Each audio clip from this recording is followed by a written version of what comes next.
Specs network ద్వారా గుర్తించబడ్డ India's #1 varicose veins hospital Avis ని సంప్రదించండి. తమ్ముడు అన్నయ్య తరఫున అందరి తరఫున మాట్లాడు. ఇందాక రఘురామకృష్ణరాజు గారిని కలిసేసి ఇటు గచ్చిబౌలి నుంచి వస్తూ ఉండ కారులో, RRR గారిని కలిసి గచ్చిబౌలి నుంచి వస్తూ ఉండ కారు ఇటు తిరిగింది, కట్ చేస్తే ఇంకో కారు ఆడేది నా వెనక. కొంచెం ఇటు ఐటికి సిటీ ఇటు తిరగగానే ఇంకో కారు ఆడేది నా వెనక. మనం వచ్చింది ఒక కారులో కదా, ఇంకొక కారు ఎక్కడి నుంచి వచ్చిందని చూసా. మళ్ళీ ఇంకొక కారు వచ్చింది. వీళ్ళెవరో మీకు తెలుసు అనుకుంటా, నా డైహార్డ్ ఫ్యాన్స్. మొత్తం అక్కడి నుంచి ఇక్కడ వరకు ఆ కారు ఈ కారు మొత్తం కలిపి నాకు ఫ్యాన్స్ కాదండి, డైహార్డ్ ఫ్యాన్స్ ఉంటారు నాకు. నేను ఎట్టబోతుంటే అట్ట వస్తుంటారు. సరే ఇదేందబ్బా ఇది ఈ విధంగా తిరుగుతున్నారు నా వెనక.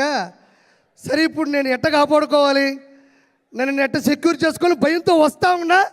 కట్ చేస్తే లొకేషన్ చూస్తూ వస్తున్నాను, టక్కన వాళ్ళు అలా వస్తూ ఉన్నారు. కట్ చేస్తే చిరంజీవి గారు కటౌట్ కనబడింది అంతే. నిజంగా నాకు ఎంత ధైర్యం వచ్చిందంటే, వాళ్ళు ఎంతమంది వచ్చినా సరే ఒక్కసారిగా మెగా అభిమానులు తాలూకు ఆ బొమ్మ కనబడిందంటే ఒక్కోడికి దెమ్మ తిరుగుతుంది. ఒక్క కారు కూడా నాకు కనబడలే, ఎటపోయినా ఇప్పటికీ కనబడట్లేదు.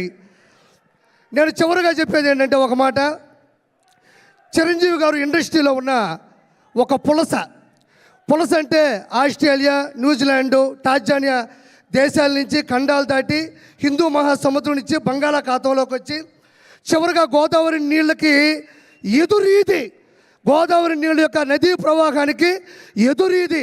ప్రపంచంలో ఏ చేప నదీ ప్రవాహానికి ఎదురీదలేదు, దానివల్ల కాదు. ఒక్క పులస మాత్రమే ఎదురీది సంతాన ఉత్పత్తి కోసం గుడ్లు పెడుతుంది. As it is in industry, megastar Chiranjeevi గారు కూడా మొగల్తూరులో పుట్టి నెల్లూరులో పెరిగి యాక్టింగ్ నేర్చుకొని చెన్నైలో అవకాశాల కోసం తిరిగి హైదరాబాద్లో హిస్టరీని సృష్టించి, అంటే నదీ ప్రవాహానికి ఎదురీదే చేప పులస అయితే కష్టాల్ని, నష్టాల్ని, బాధ్యతల్ని, బాధల్ని ఏమాత్రం తల వంచకుండా, తల దించకుండా అదే ప్రవాహ వేగానికి ఎదురీదే ఏకైక జీవి చిరంజీవి. అంటే అన్ని చేపలు వేరు, పులస చేప వేరు, దానికోసం తెగ కొట్టుకుంటే అది రాజమండ్రి వాళ్ళకి ఎక్కువ తెలుసు. సో అలాంటి గొప్ప వ్యక్తి మా నెల్లూరులో చాలా రోజులు చదువుకున్నారు. పవన్ కళ్యాణ్ గారు సెంట్ జోసెఫ్ స్కూల్లో చదువుకున్నారు. వాళ్ళ సిస్టర్స్ మా దగ్గర చదువుకున్నారు. విఆర్ లా కాలేజీలో కూడా చదువుకున్నారు. చిరంజీవి గారు అత్యున్నత స్థాయికి వచ్చేంత వరకు కూడా నెల్లూరు ఆ మనిషి మధ్యలో వచ్చేస్తుంటుంది. అందుకు అత్యున్నత స్థాయికి వచ్చేంత వరకు కూడా నెల్లూరులో బస చేసినటువంటి చిరంజీవి గారికి ప్రపంచంలో ఉన్న ప్రతి వ్యక్తి ద్వారా ఆశీస్సులు అందాలని మనస్ఫూర్తి కోరుకుంటూ థ్యాంక్ యూ సో మచ్. జై చిరంజీవ, జై చిరంజీవ, జై చిరంజీవ. నువ్వు వచ్చి అభిమానంలో కూడా చేపను మర్చిపోలేవాడు.